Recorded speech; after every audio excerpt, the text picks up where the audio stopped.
में खबर शामिल करते हैं इस्लामाबाद से, जहां सुप्रीम कोर्ट ने नैब तरामीम के खिलाफ इमरान खान की दरख्वास्त पर फैसला महफूज कर लिया, जिसे चीफ जस्टिस पाकिस्तान ने अपनी रिटायरमेंट से कबल सुनाने का ऐलान किया है। चीफ जस्टिस पाकिस्तान उमर अता बंदयाल की सरबराही में 3 रुकनी बेंच इमरान खान की नैब तरामीम के खिलाफ दरख्वास्त पर समाअत की। अदालत उज़्मा ने 3 रुकनी बेंच में चीफ जस्टिस के साथ जस्टिस एजाज अहसन और जस्टिस मंसूर अली शाह शामिल हैं। समाअत के आगाज पर जस्टिस मंसूर ने पूछा कि अटॉर्नी जनरल कहाँ है।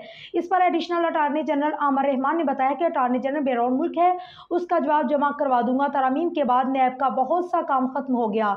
चीफ जस्टिस पाकिस्तान दौरान समाअत चीफ जस्टिस पाकिस्तान ने इमरान खान के वकील ख्वाजा से मुकालमा किया है कि क्या आपने नैब की रिपोर्ट पढ़ी है। नैब ने मई तक वापस होने वाले रेफरेंसेस की वजूहत बताई हैं। रेफरेंस वापसी की वजूहत से अंदाजा होता है कि कानून का झुकाव किस जानिब है। जस्टिस मंसूर ने रिमार्क्स दिए हैं कि ऐसा नहीं, मुकदमा नैब से खत्म होकर मुलजमान घर चले जाएं। नैब के दफ्तर में कत्ल होगा तो क्या मामला मुतलका फोरम पर नहीं जाएगा। मुकदमा दूसरे फोरम को भिजवाने के लिए कानून की जरूरत नहीं, जो मुकदमा बन चुके वो किसी फोरम पर तो जाएंगे। आला अदलिया के जजेस को नैब कानून में इस्तनासा नहीं है।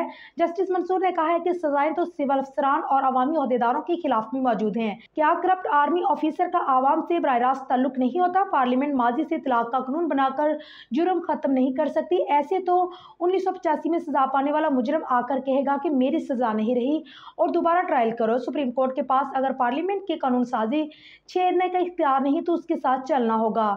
चीफ जस्टिस पाकिस्तान ने कहा है कि मेरे रिटायरमेंट करीब है और रिटायरमेंट से कबल फैसला सुनाएंगे।